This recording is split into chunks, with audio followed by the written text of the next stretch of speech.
qof hal mar aduu idagaani daawashada Snapchat-kayga dhibaato badan ayuu ku keenay. dhar badan baad iska bedeshay, taleefano badan baad dirtay, hal mid waad ilowday. laakiin anigu xayawaan mihi qof hal mar aduu idagaani laba mar ima dago, hal god laba mar leegama wada qaniino. walaal saaxiibtinimo iyo dhalinyaranimo waxaas anigu waqti uma haye. hal mid xusuusno, walaal taleefankan busy waaye, I'm not available. dharka iska soo bedel, xaafado waco, picture iska qaad, qoraal la soo qor, hal mid xasuusno. laakiin abti liibaan noloshayda qof dembi iga gala weligay ma iloobin. ani I will never ever gonna forgive you. waxaa rabtaan suubiyaanu saaxiib uma baahni. qasab miya darbiyaala la isku qaraaca. caadi iska dhiga wareer, caadi iska dhiga, nabad igu noola. waqti uma haya saaxiib.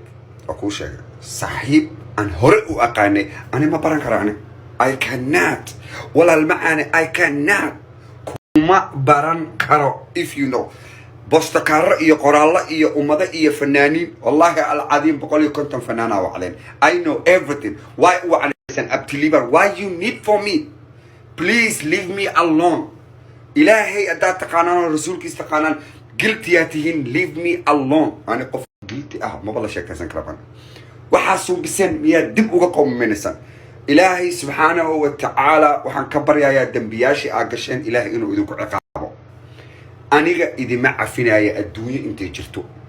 cid walba adinka idiin soo haylisana you go in the same way as you come. walbo aniga ila dagaalo dibu wuxuu uga qowmayaa abti liibaan maxaa ula dagaashay. I know because saaxiib aniga ila mida cid bini aadana ma heli karto. wallahi ma helaysid kun jeer hadaa wareegtid. because soomaalida qofka ugu daacadsanaa ku jira. I don't cheat. weligii qof ma qiyaamin. ani qof gadaashiisa kama hadlo. xaasid miihi qof familkiisa ma galo. xaas iyo caruur iyo famil ma ka sheekeeya. ani I don't go that far. aniga adaan ku barana that's it. I don't go business. ani business leeya ma gala. ani I don't do that. xaasid miihi yani wax jeebkayga ku jiro qof bini aadna kama baahana. ani taas qaabkaasu ilaahay ii abuuranay. maxaa idiin qaban karaa marka?